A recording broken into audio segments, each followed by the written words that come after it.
Me perguntam muito sobre que tipo de açúcar usar. Uso açúcar branco, uso açúcar mascavo, uso mel, uso o quê? Olha, tudo é açúcar, todo carboidrato tem 4 calorias por grama. E o mais importante do que saber que tipo de açúcar você vai usar é saber a quantidade que você está consumindo. Então, mulheres adultas não devem ultrapassar um consumo de 18 a 25 gramas ao dia. Isso vai depender, claro, se a mulher consome mais ou menos calorias ao dia, se ela tem uma atividade física mais ou menos intensa, se ela tem diabetes ou não. Aí diabetes é zero, a recomendação. Se ela tem resistência insulínica também, recomendação de zero de consumo de açúcar, mas ela pode ter um peso maior do que outra, ela pode ser mais alta do que outra, então por isso de 18 a 25 gramas tem esse intervalo. E para homens, de 25 a no máximo 37 gramas ao dia de consumo de açúcar. E aí é muito importante você saber que tem vários alimentos que ultrapassam isso rapidamente. Então, por exemplo, uma lata de Coca-Cola tem 35 gramas de açúcar.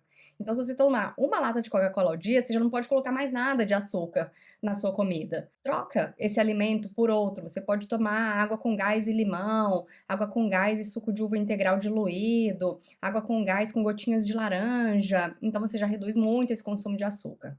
Se você for consumir, por exemplo, 41 gramas de Kit Kat, que é aquele Kit Kat normal que a gente encontra no supermercado, uma delícia, não é? Mas tem 20 gramas de açúcar, então já ultrapassa a quantidade de açúcar para uma mulher menor ou que faz menos atividade física. E tem outros alimentos que às vezes a gente pensa que são saudáveis, mas que tem muito açúcar. Então, dependendo da marca de iogurte, vai ter uma quantidade gigantesca de açúcar.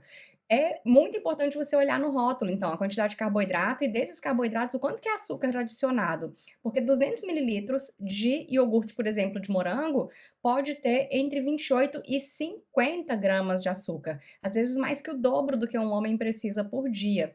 E muito mais do que uma criança precisa. Então, a gente está vendo que essas quantidades são para adultas, criança precisa ainda de menos açúcar.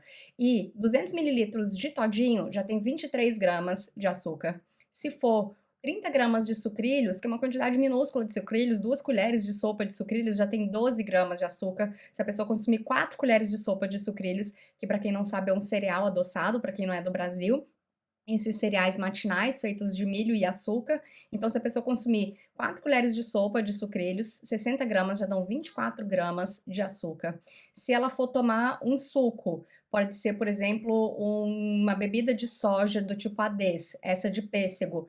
Em 200 mililitros a gente tem 5 gramas. Agora, se for um suco mesmo, suco Del Valle de pêssego, 200 mililitros vai ter 22 gramas de açúcar. Um sundae pequenininho do McDonald's sem cobertura, 25 gramas, só o sorvete, 25 gramas de açúcar. E se você colocar calda, pode chegar até 45 gramas de açúcar no sundae pequeno. Aquela tortinha de maçã, 28 gramas. E se for aquele milkshake grande de ovo maltine de 400 ml, 82 gramas de açúcar.